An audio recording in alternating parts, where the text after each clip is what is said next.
Shalom. Shalom. Saya sangat tersentuh dengan lagu-lagu pujian penyembahan kita. Waktu kita menyanyikan, seluruh nafas kita memuliakan Tuhan. Saya merasakan jiwa saya macam gemetar, berdiri di hadapan Tuhan, mengatakan kepada Tuhan, selagi kita bernafas, kita mau memuliakan Tuhan. Adalah sesuatu yang sangat indah, khususnya pada hari Ahad. Kita memperbaharui tekad kita untuk mengikuti Kristus. Azam kita untuk melayani Tuhan sungguh-sungguh selagi kita hidup. Saudara, saya mau sampaikan salam juga dari minggu yang lalu. Pimpinan sidang di SIB Ilopura disendakan menyampaikan salam kepada kita semua. Terima kasih atas doa-doa kita. Saya melayani dua sesi ibadah dengan tajuk membangun karakter bijak dalam era digital menjelang hari Tuhan. Dan kadang-kadang kalau sidang itu macam mereka pikir mereka sudah mengenali saya terus diminta berkhotbah tanpa mereka mengatakan apa-apa kepada jemaah yang terkumpul di situ. Untuk MC dia sangat pandai berpantun, tapi kadang-kadang saya berani juga membalas pantun. Jadi sebab mereka tidak ada mengatakan apa-apa, jadi waktu saya naik ke mimbar, ini pastor kongsikan, saya katakan seperti ini. Sudah masuk tahun ke-31 saya melayani Tuhan. Maranatha, ya, pastor lupa sudah, saya start ya. Sudah masuk tahun ke-31 saya melayani Tuhan. Tak sangka masa begitu cepat berlalu. Maranatha, hari Tuhan menjelang tiba. Selamat menyambut ulang tahun SIB Ilopura yang ke-31. Nah, itu saya punya introduksi lah. Ya. Haleluya. Ada karunia juga kadang-kadang saja. Haleluya, kadang-kadang. Jarang-jarang. Saudara, mari kita lihat dalam firman Tuhan pagi hari ini. 1 Korintus bab yang ketiga. Ini seri khotbah, mungkin beberapa minggu sudah. Mana tahu saudara sudah lupa. Paulus sedang bicara tentang 3 kategori manusia. 3 jenis manusia.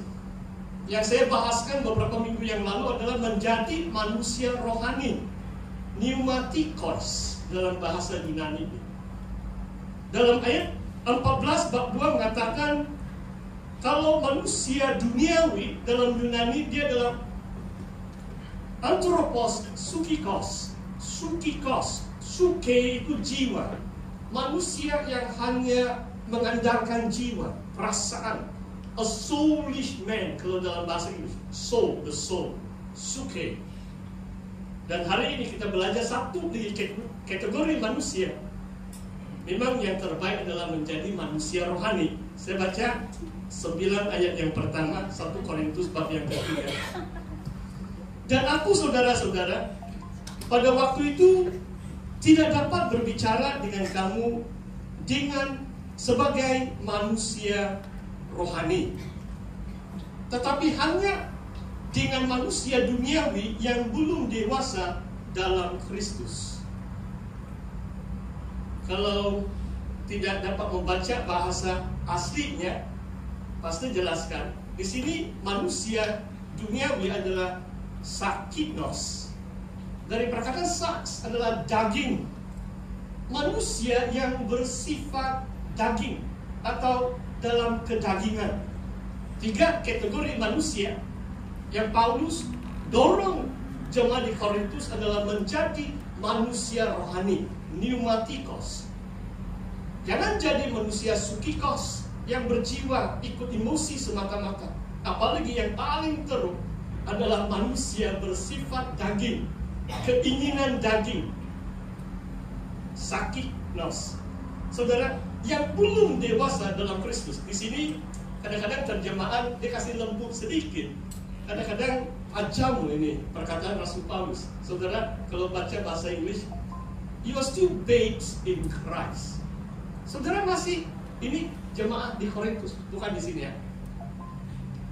masih bayi dalam Kristus. Aku tidak dapat bicara dengan kamu sebagai manusia rohani, hanya sebagai manusia yang bersifat daging, sebab kamu adalah bayi dalam Kristus. Wah, luar biasa. Kalau jemaat Korintus yang diinjili oleh Paulus, surat ini ditujukan kepada mereka mungkin 6-7 tahun kemudian. Maksudnya pada pemahaman Paulus, mereka harus sudah menjadi manusia rohani, semakin matang kalau 6-7 tahun di dalam Kristus. Saudara, saya boleh bersaksi, karena tahun pertama saya begitu asyik membaca firman Tuhan, saya mengenal Tuhan waktu saya baru berumur 17 tahun. Dan selama 6 bulan saya berada di gereja pertama, di mana saya berbakti di kota Christchurch, New Zealand. Wah, I soak it in, semua begitu indah sekali. Dalam 6 bulan pertama itu, wah, semua khotbah pasti itu macam begitu indah sekali. Tapi saya asyik membaca firman Tuhan. Tapi 6 bulan yang kemudian, saya bertahan dalam gereja itu cuma 1 tahun. Saudara, saya mau beritahu kenapa saya hanya bertahan 1 tahun. Saya terpaksa pindah kepada gereja yang lain. Sebab gereja Pentekostal ini, yang mereka ulangi itu adalah baptisan Roh Kudus, bahasa roh, kesembuhan, karismatik, nubuatan. Ya, itu diulang-ulangi. 6 bulan saya, I soak it in. Saya merasakan itu. Saya pandai bahasa roh atas anugerah Tuhan. Tapi tidak mungkin saya jadi matang rohani kalau itu saja. Kalau itu saja yang disampaikan dari mimbar. Saya tidak mau terus menjadi bayi dalam Kristus. Walaupun saya sangat menyayangi gereja pertama, saya kunjungi, tapi saya terpaksa mencari gereja yang lain. Saya pergi ke gereja baptis, walaupun bukan juga terlalu karismatik, maksudnya lebih kurang sama juga cara pujian penyembahan mereka. Sekurang-kurangnya pastor di situ dia mengulas firman Tuhan secara eksposisi, bukan doktrin tertentu semata-mata, tetapi seluruh kita dikupas.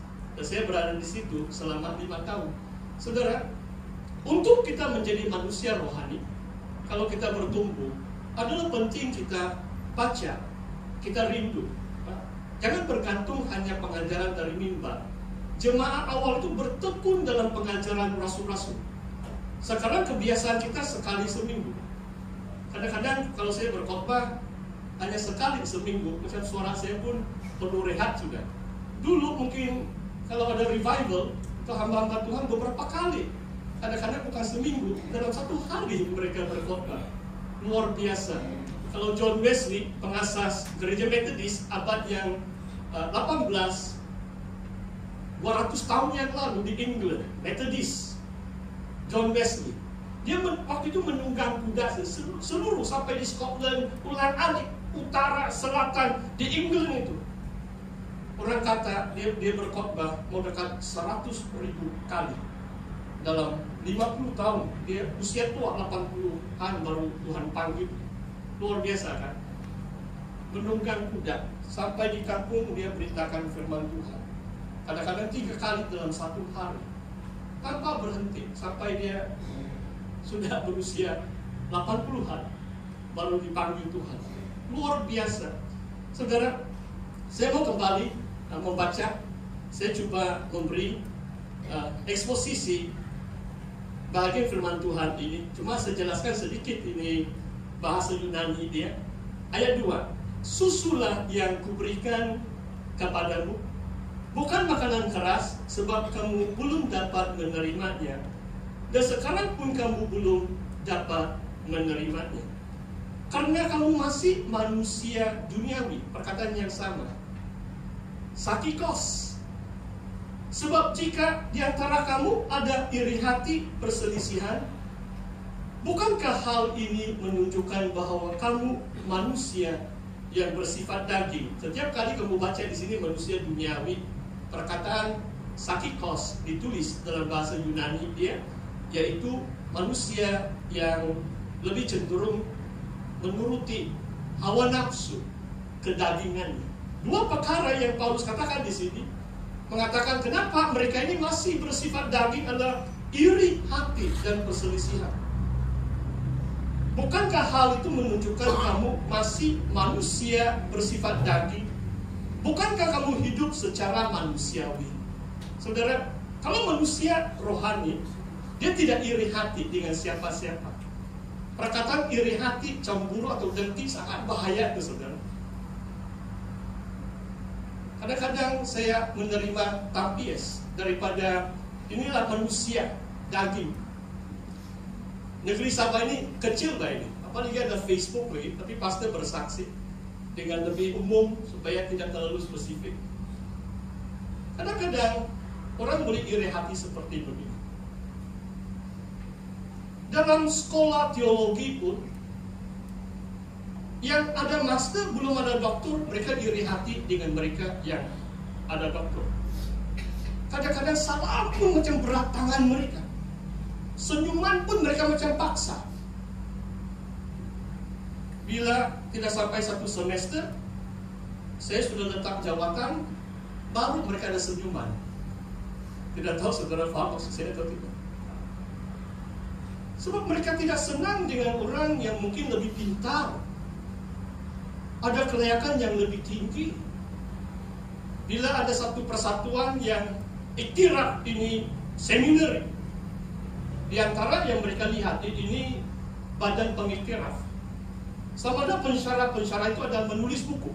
Jadi ada satu amar, semua buku-buku pensyarah itu ditayangkan di situ.